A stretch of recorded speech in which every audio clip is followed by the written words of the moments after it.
Hey guys, Ghost here and welcome back to some more Overwatch. Today I'll be covering some new features that were recently patched into the game. The first of these features is called Weekly Brawl.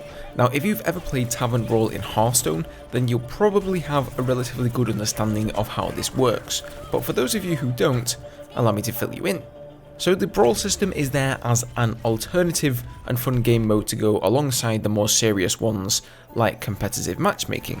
Each week a set of fun and usually ridiculous rules are implemented, so one week you may only be able to pick offense heroes and the next week only support heroes. Now as it happens, somebody with far more time than myself and a notably larger brain has actually data mined the files to reveal all the possible brawls that are currently in the game, and even though we haven't played them yet, some of them sound really cool and interesting. For instance, on Mystery Heroes, you respawn as a random hero each round, and on Heads Up, you're limited to playing as sniper classes with headshots only. Now as it currently stands, there are 14 different brawls in the rotation, although I'm sure Blizzard will add more to the roster as time goes on, and if Hearthstone is anything to go by, they should be very fun and innovative.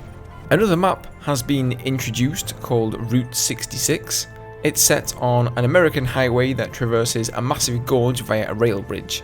However, the whole thing has fallen into disuse and consequently the bridge over the gorge has collapsed. So there are train carriages littered around, used minecarts and old mine shafts, that sort of thing. It definitely has that southern state hillbilly banjo feeling to it. The game mode for this map is payload only, and although I haven't played too many rounds on this one yet, it seems to play out really well just like the rest of the maps. Blizzard are exemplary in their actions here. They're essentially bolstering the map pool in preparation for the game's release. This is the fourth new map introduced since the beta came back into action in February, so I have to tip my hat to them for that, especially considering the Wild West theme. There have also been several new implementations to the core foundation of the game. Firstly, the highlight feature, which is essentially like a play of the game only specifically tailored to you, where you can watch highlights from a specific match you played. So currently the system can store up to 5 recent highlights, however there currently is no way to export these out of the game or save them indefinitely, and they reset whenever you log back in. Now I'm sure this is simply due to it being in an early beta stage, and later down the line we'll likely be able to save highlights and even export them to edit into videos and such. Speaking of play of the game, that has also been re-evaluated and updated. So the way play of the game used to work is that the game would constantly capture game moments and so-called plays performed by the players, and at the end of a match, the best of those is displayed in all its glory for everybody to watch. So the larger the kill streak and the quicker the streak, the more likely you are to be selected for play of the game. At first it seemed pretty slick, but after a while, the footage you were seeing became all too familiar, and 90% of plays were somebody popping their ultimate and getting a 3 or 4 man multi-kill.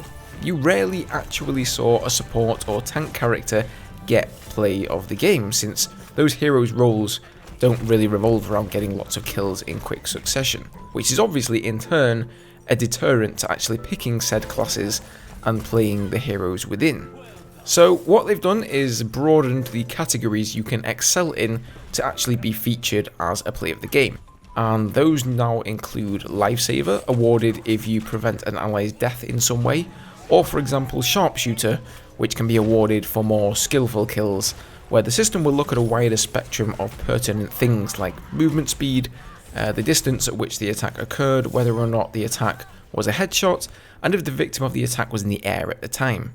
All these things are taken into account when deciding who should get the play of the game, and then the person to achieve the highest score of any of these categories will be chosen, so that should make it a bit more refreshing and engaging. And finally we have a few more skins for characters coming out, just to flesh out some of these selections for a few heroes who were particularly lacking in legendary skins, and you can see a few of those on screen now. So that's all she wrote, ladies and gents. I'm thrilled to see Blizzard supporting this beta and building up on the game in such a constant and consistent manner.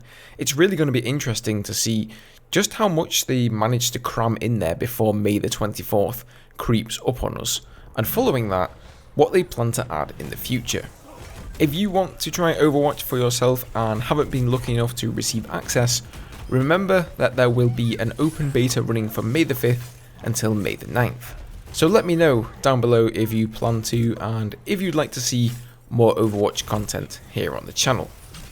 But until next time, thank you for watching and I'll see you next time.